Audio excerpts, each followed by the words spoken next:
Глава Ингушетии Махмуд Али Калиматов принял участие в заседании Совета по межнациональным отношениям в Пятигорске, которое провел президент России Владимир Путин.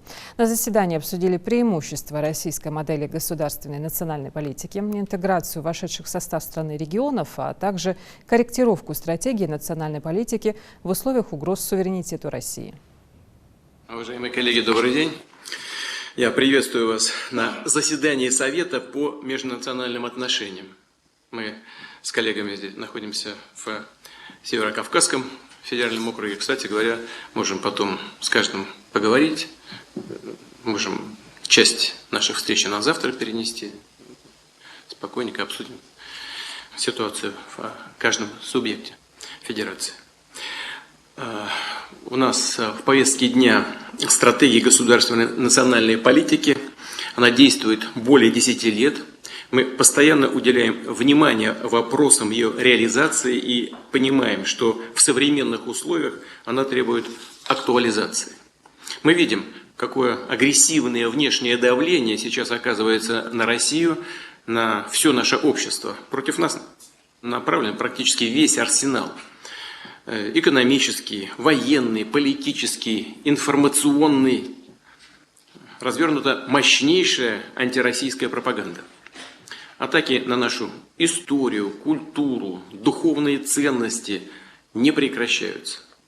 Так же, как и попытки вбить клин в согласие, в братство народов нашей страны.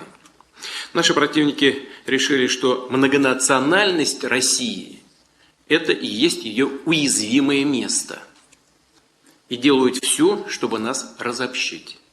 Говорят о том, что Россию нужно поделить на десятки мелких государственных образований. И понятно для чего. Чтобы затем подчинить своей воле, эксплуатировать, использовать в своих корыстных интересах.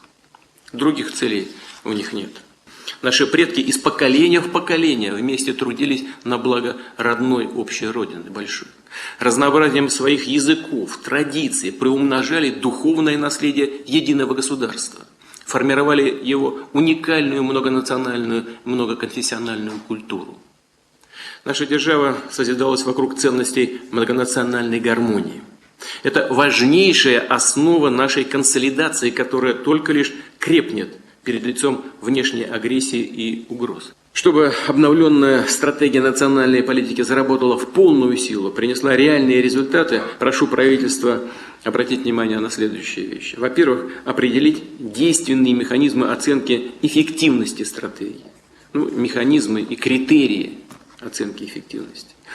Предусмотреть необходимость ежегодного государственного доклада в ходе ее реализации. Во-вторых, проверить качество работы государственной информационной системы мониторинга в сфере межнациональных и межконфессиональных отношений и раннего предупреждения конфликтных ситуаций.